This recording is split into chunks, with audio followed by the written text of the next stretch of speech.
E a última pesquisa do IPEC, que é o antigo IBOP, revela Lula com 48% das intenções de voto, seguido do presidente Jair Bolsonaro com 28%. Né? Vamos conversar com o presidente Lula? Não é? Acorda, presidente Lula! Show do Antônio Carlos. Vamos acordar. Presidente Lula, aqui é o Antônio Carlos, aqui na Rádio Tupi. Bom dia, Antônio Carlos. Bom dia, ouvinte do show do Antônio Carlos. Bom dia a todos os ouvintes da Super Rádio Tupi. Estou à tua disposição, Antônio Carlos.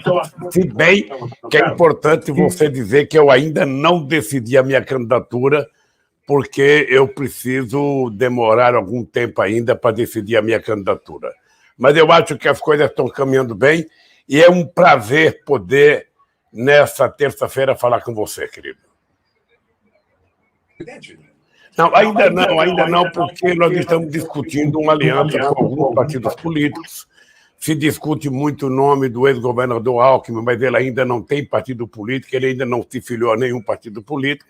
Então, quando eu defini a minha candidatura e ele definiu o partido, quem sabe a gente consiga concretizar uma aliança política.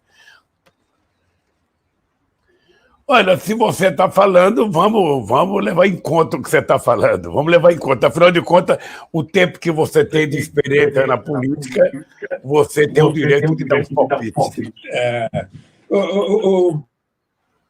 Tem pesquisa de intenção de voto? Olha, eu acho que a pesquisa ela é uma fotografia, sabe, do momento em que ela é feita. Agora, as pesquisas são muito variadas, porque tem pesquisa feita pela internet, tem pesquisa feita por telefone, tem pesquisa feita presencialmente. A pesquisa mais correta é aquela feita presencialmente. Eu acho que as pesquisas estão mostrando uma coisa, sabe, que é a mais pura verdade. O povo está cansado do Bolsonaro, o povo está com o saco cheio do Bolsonaro, o povo quer alguém, sabe, que ter um pouco de confiança e um pouco de esperança ao povo brasileiro. É isso que o povo está querendo para 2022. O povo está querendo realizar sonhos que esse governo Bolsonaro é um pesadelo. Seu adversário mais forte além do Bolsonaro? Olha, eu não escolho adversário, sabe? Eu acho que é importante num processo democrático que a gente tenha quantos candidatos quiserem ser candidatos, quantos candidatos preencheram os requisitos da legislação eleitoral, e aquele que for candidato nós vamos disputar. É importante cada partido político colocar o seu programa, é importante a gente conversar com o povo o que a gente pretende fazer para o país e torcer para que o povo escolha aquele que pode ser melhor para o Brasil. Uhum.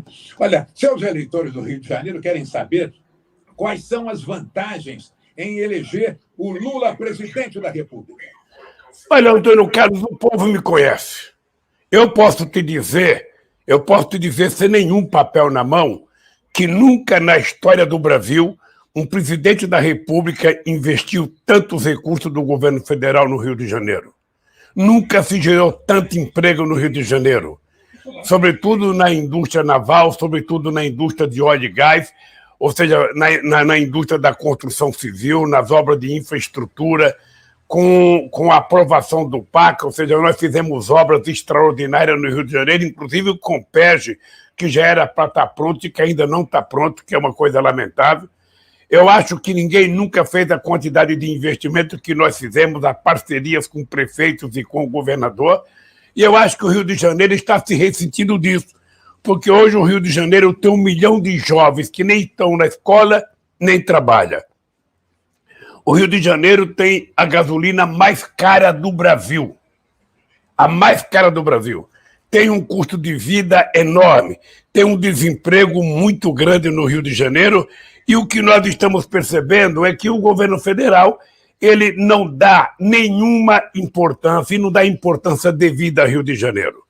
Sabe, na verdade, o que ele tem de importante no Rio de Janeiro é o Queiroz, que está escondido, e são os filhos dele fazendo fake news todo santo dia, contando mentira. Porque uma das marcas do presidente Bolsonaro, isso é dito pela imprensa e repetido muitas vezes, é de contar 8 a 9 mentiras por dia. Todo dia ele levanta para contar mentiras ao povo brasileiro. E o povo está percebendo isso e o povo está cansado disso. Presidente, olha só, o presidente da Tupi, aqui, não, Josemar Gimenez, ele quer saber o seguinte: como o PT vai se posicionar na campanha para governador do Rio de Janeiro? Diz assim: o senhor terá 3 palanques, o do Freixo, do Eduardo Paes e do André Siciliano. Olha, eu não sei quantos palanques eu vou ter no Rio de Janeiro, porque eu não sei quantos candidatos vão ter no Rio de Janeiro. O que eu sei é que o PT está numa posição de apoiar o Freixo, candidato a governador. O que eu sei é que o Eduardo Paes ainda não tinha definido se vai apoiar o Freixo, se tem outro candidato. O que eu sei é que o André Siciliano talvez seja candidato ao Senado, mas tem outros candidatos ao Senado, tem outros candidatos ao governo. Eu acredito, Antônio Carlos, que agora, no final de fevereiro, a gente vai ter uma definição de quem vai ser candidato a governador no Rio de Janeiro, de quantos partidos vamos ter candidato e quem vai ser o candidato a senador. Se o André Siciliano for candidato ao senador, eu acho que ele tem muitas possibilidades de se eleger, porque ele é um deputado, hoje presidente da Assembleia, e uma pessoa muito querida pelo povo do Rio de Janeiro. E eu acho que o Freixo é um extraordinário candidato para o Rio de Janeiro e para qualquer outro estado do Brasil, porque o Freixo é uma pessoa altamente qualificada e tem demonstrado a sua luta em defesa da paz, da harmonia e do desenvolvimento do Rio de Janeiro. Perfeito. Tem um jornalista, nosso companheiro aqui da Tupi, o Felipe Melo, que eu gostaria de fazer uma pergunta para o senhor. Fala aí, Felipe. Presidente Lula, evidentemente que a gente tem que perguntar sobre a candidatura do ex-juiz Sérgio Moro, que foi seu algoz, agora os seus processos estão arquivados. O senhor acredita que o Sérgio Moro vai ser realmente o candidato da terceira via? E como é que o senhor analisa a candidatura do Sérgio Moro, Lula? Olha, eu não acredito em terceira via e não acredito que o Moro tenha muito futuro na política. Eu, sinceramente, de vez em quando eu fico pensando se eu devo falar do Moro ou não, porque ele é uma figura insignificante. Ele é um deus de barro que foi construído para me prejudicar. Uma parte da imprensa, sabe, digeria as mentiras dele com muita facilidade e transformava as mentiras dele e da pequena quadrilha da força-tarefa de procuradores lá em Curitiba como se fosse verdade. Ou seja, e hoje eu sinto que aqueles que me acusaram de forma leviana, acreditando nas mentiras do Moro e nas mentiras dos procuradores, não tem como desfazer as mentiras. Você sabe aquela história que a pessoa que conta a primeira mentira passa o resto da vida mentindo para justificar a primeira mentira? Sabe? Eu já não tenho mais processo. Mas daqueles que me acusaram continuam teimando ainda. Mas não foi julgado o mérito, A única pessoa que queria que julgasse o mérito era eu. É por isso que eu entrei com os recursos todos que eu tinha que entrar, porque eu queria que os méritos fossem julgados, porque era o mérito que queria derrubar as mentiras contadas contra mim. Sabe? Mas aí o processo foi anulado. Se o processo foi anulado, significa que não tem mais processo. O juiz foi considerado parcial, portanto, é um juiz que não merecia ser juiz. Ele deveria, sabe, nunca ter colocado uma toga. E eu acho que ele vai ser medíocre como candidato a presidente da República. Vamos esperar o tempo para saber o que efetivamente vai acontecer com esse cidadão que, na minha opinião, tem uma ligação, sabe, duvidosa com a CIA e com o Departamento de Justiça dos Estados Unidos. Presidente Lula, olha só, Bolsa Família virou Auxílio Brasil. Minha Casa Minha Vida virou Casa Verde e Amarela. O senhor pretende voltar com o auxílio emergencial criado pelo Bolsonaro? Olha, foi uma bobagem muito grande, Antônio Carlos, porque o Minha Casa Minha Vida era um programa com 18 anos de vida e o grande sucesso do Bolsa Família era que ele tinha um cadastro único, que os prefeitos participavam, ou seja, era uma coisa consolidada. O presidente poderia ter dado um aumento ao Bolsa Família e ter deixado.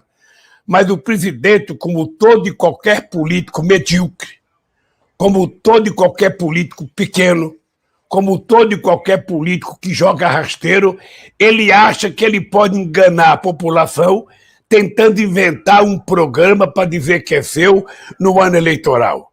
É importante o Bolsonaro entender que o povo está mais esperto. A mesma mentira não cola duas vezes. Ele já foi resultado da mentira em 2018. Foi a maior campanha de fake news e de mentiras feita no Brasil.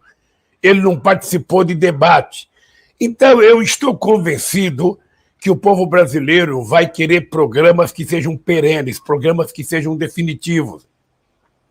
E eu digo sempre, Antônio Carlos, que o que vai garantir e dar estabilidade à sociedade brasileira é o dia que a gente tiver pleno emprego nesse país, que as pessoas não precisarem de um auxílio do governo, que as pessoas possam viver às custas do seu trabalho.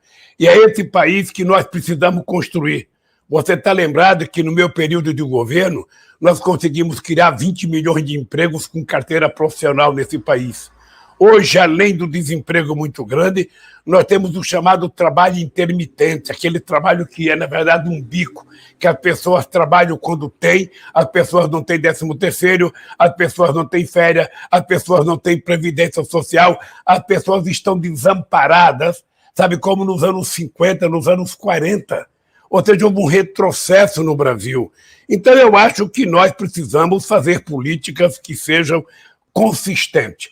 A nossa proposta era fazer um Bolsa Família, aproveitando, sabe, a desgraça que a pandemia causou nesse país e aumentar o Bolsa Família para R$600 para que a gente tivesse uma política definitivamente perene e definitiva nesse país.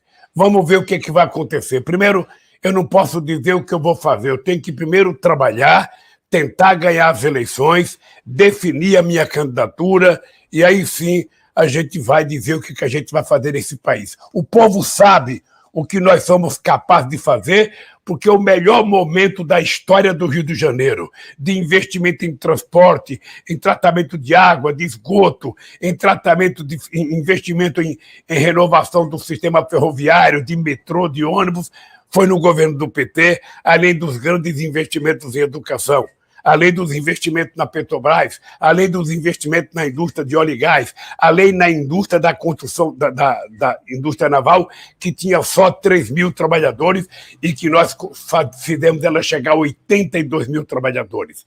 Esse rio produtivo, esse rio gerador de emprego, esse rio oferecedor de esperança e de oportunidades é o que nós queremos reconstruir no Rio de Janeiro, junto com o povo do Rio de Janeiro, Antônio Carlos. Então, o nosso diretor-presidente aqui da Tupi, o José Margem, está perguntando o seguinte, ele diz assim, os hospitais e as escolas federais do Rio de Janeiro estão pedindo socorro. Qual o seu plano para retomar o prestígio dessas instituições federais? Fazer o que nós fizemos.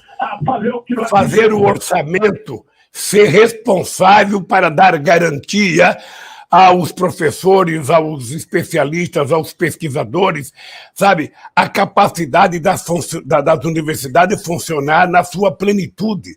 Universidade sem dinheiro, sem laboratório, sem capacidade de pesquisa não vale muita coisa. Então, o que nós vamos fazer é recompor o orçamento dessas universidades, fazer mais investimento em ciência e tecnologia, fazer mais investimento nas escolas técnicas, para que a gente possa ter uma parcela da sociedade altamente qualificada, porque o Brasil precisa definitivamente ser reindustrializado e vai ser reindustrializado, sabe, num outro tipo de indústria, quem sabe utilizando o potencial da internet para a gente criar novos tipos de empresa no Brasil e gerar empregos que possam gerar mais qualidade salarial para o povo trabalhador. Nosso companheiro aqui, o grande comunicador Clóvis Monteiro, está chegando aqui e gostaria de fazer uma pergunta. Clóvis Monteiro, faz a pergunta para o presidente, por favor. Bom dia, presidente. Bom dia, Clóvis. Presidente, duas questões para o público do Rio de Janeiro, que está aí, o Brasil, dizendo nas pesquisas que o senhor vai ser eleito se continuar com a perspectiva de hoje, diante do cenário dos candidatos que aí estão. O senhor está disparado em todas as pesquisas. Mas duas questões me incomodam com relação ao senhor. Tem um vídeo que o senhor garante, se eu voltar à presidência, eu vou regular a mídia. E outro, dizem que o senhor vai esconder a ex-presidente Dilma na campanha O senhor pode falar sobre isso, por favor, presidente? Posso falar sobre isso. Primeiro, veja, nós fizemos um seminário em 2009. Não, veja, a primeira questão da mídia, eu acho que nós precisamos fazer, sabe, uma regulamentação, sabe, da mídia, de atualizá-la aos tempos atuais, e não é o presidente da República que faz, é o Congresso Nacional e a sociedade brasileira. Ou seja, nós temos a internet que é preciso regularizar. A internet é uma coisa extraordinária para a sociedade e para a humanidade, mas ela não pode ser, sabe, um antro de mentiras, como nós temos visto pelas mãos do próprio presidente da República. Então, nós vamos precisar discutir isso com muita tranquilidade. A sociedade brasileira tem que participar, o Congresso tem que participar para saber se a gente atualiza a regulação da mídia brasileira, sabe, copiando modelos como Inglaterra, Alemanha, França, Estados Unidos e tantos outros países que já avançaram mais do que nós. O que a gente não pode continuar é com uma regulação da mídia eletrônica de 1962. É preciso avançar. A segunda coisa é a questão da Dilma. Eu tenho orgulho da presidenta Dilma. É importante que as pessoas saibam disso. A Dilma é uma mulher extraordinária, uma mulher de muita competência. Ela não conseguiu fazer um segundo mandato na qualidade que a gente esperava, porque o PMDB elegeu Eduardo Cunha de presidente da Câmara para não permitir que a Dilma fizesse as coisas que tinham que fazer. É importante as pessoas lembrarem que em dezembro de 2014, no fim do mandato da Dilma, do primeiro mandato, o Brasil só tinha 4% de desemprego, o menor desemprego da história do Brasil. A Dilma, todo ano, como eu fazia, aumentou o salário mínimo nesse país. Agora, como é que nós estamos vivendo? No meu tempo, 90% dos acordos salariais eram feitos com ganhos acima da inflação. Hoje, quase que 80% é feito com os trabalhadores não ganhando sequer a inflação. Você sabe o preço da inflação, sobretudo para o povo trabalhador, para a classe mais pobre da população. Então, a Dilma, para mim, é um motivo de orgulho. A Dilma é um motivo de orgulho. Eu acho que a Dilma foi vítima do Congresso Nacional. A Dilma foi vítima, na minha opinião, de uma conspiração para dar um golpe e não permitir que o Lula voltasse a presidente da República. Mas ninguém vai me intrigar com a Dilma, porque eu reconheço na Dilma uma mulher de extraordinária qualidade, de muito caráter, de muita competência ética e uma mulher de muita competência técnica para governar qualquer país. Agradecendo ao senhor e sugerindo, então o senhor podia fazer uma homenagem à Dilma, chamando ela para ser vices na próxima eleição. Aí seria uma grande homenagem e faria justiça a tudo que ela representa o senhor. Deixa eu lhe falar, é que uma campanha política não se dá assim. Não é tão simples assim. Uma campanha política, você precisa saber que a solução dos problemas do Brasil hoje e a gravidade do Brasil não passa pela solução de um único partido político. Passa pelo conjunto de forças políticas que existem no país. Eu, por exemplo, disse à presidenta do PT que eu não tenho interesse de ser um candidato apenas do PT. Eu quero ser interesse de um movimento da sociedade que busca melhorar a vida do povo brasileiro. Você é testemunha, Clóvis, que o Rio de Janeiro já foi muito melhor. Você é testemunha da quantidade de empregos que nós geramos no Rio de Janeiro. Você é testemunha da quantidade de investimento nas universidades. Você é testemunha de que o Centro Novo do Rio, que está remodelado, faz parte de uma política do governo federal, junto com o governo estadual e com o governo municipal. Então, nós fizemos no Rio de Janeiro o mais importante investimento que um presidente da República já fez. E quando eu dizia isso na campanha de 2006, eu dizia que investir dinheiro no Rio de Janeiro era a gente recuperar uma parte do patrimônio cultural que o Rio de Janeiro significa para esse país, no Brasil e no mundo. Porque o Rio de Janeiro só aparecia nas páginas das policiais e não aparecia nas páginas dos investimentos do desenvolvimento.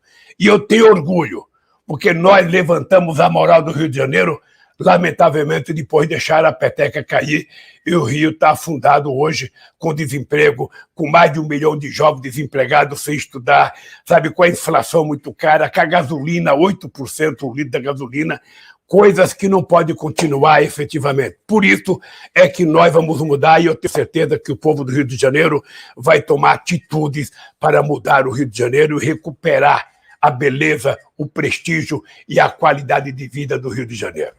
Presidente, obrigado. Obrigado, Antônio Carlos. Ô, meu querido, já entrei no horário do nosso Clóvis Monteiro. Presidente, infelizmente, acabou o programa. Acabou. Mas vamos fazer outro programa, marcar um outro... Antônio Carlos, você precisa promover uma reunião entre eu e a direção da Tupi e a gente convencer a direção da Tupi que agora, nessa época de campanha, o programa poderia ter pelo menos 1 hora, para que você pudesse fazer todas as perguntas que você quiser fazer, abrir o microfone para o povo fazer pergunta, para que a gente possa discutir. Uma pergunta de hoje. Aqui, o presidente Jair Bolsonaro fez alguma coisa como presidente que o senhor gostaria de fazer no seu governo? Olha, sinceramente, eu queria que vocês me dissessem o que ele fez de bom.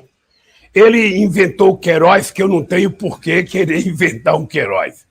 Ele tem 3 filhos que mentem tanto quanto ele na internet todo santo dia. Ele conta 8 mentiras por dia. E todas as entrevistas de rádio que eu faço, eu pergunto para o jornalista que está me entrevistando se ele lembra alguma obra que o Bolsonaro fez. E ninguém lembra de obra porque o Bolsonaro não governa o Brasil. O Bolsonaro não governa o Brasil. Ele não tem uma proposta para a educação, para a saúde, para a tecnologia e, mais ainda, na questão da saúde, ele é o presidente que menos cuidou da saúde, inclusive ignora quase 630 mortes, disse que morrer criança é coisa insignificante, morrer velhinho é coisa insignificante, ou seja, é um homem que não tem sentimento, não tem coração, não tem sentido de fraternidade.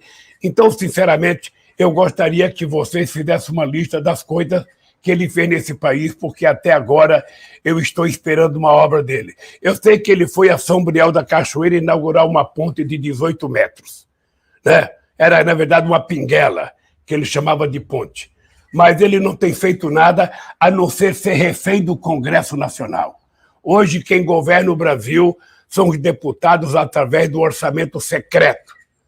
Você veja, o Bolsonaro, ele fez um decreto transformando as mazelas do Pazuello em 100 anos de sigilo. 100 anos. Não tem mais nada que mereça ter 100 anos de sigilo. Por que ele, então, deu para o Pazuello, sabe, uma segurança de 100 anos de não divulgar as coisas que o Pazuello fez? Então, sinceramente, o Bolsonaro é um acontecimento que jamais deveria ter acontecido no Brasil, Antônio Carlos. Ele é uma praga. Acabou o nosso horário, presidente Lula. Mas, olha, vamos fazer a reunião com a direção da Tupi aqui para conseguir mais espaço aqui para a gente fazer todas as perguntas, tá? Muito obrigado pela participação no nosso programa. Não é? Sucesso, presidente Lula. Não é? Um abraço, Antônio Carlos. Um abraço, querido. Tudo de bom. Chegamos ao final. Amanhã, a partir das 6 da manhã, juntinho.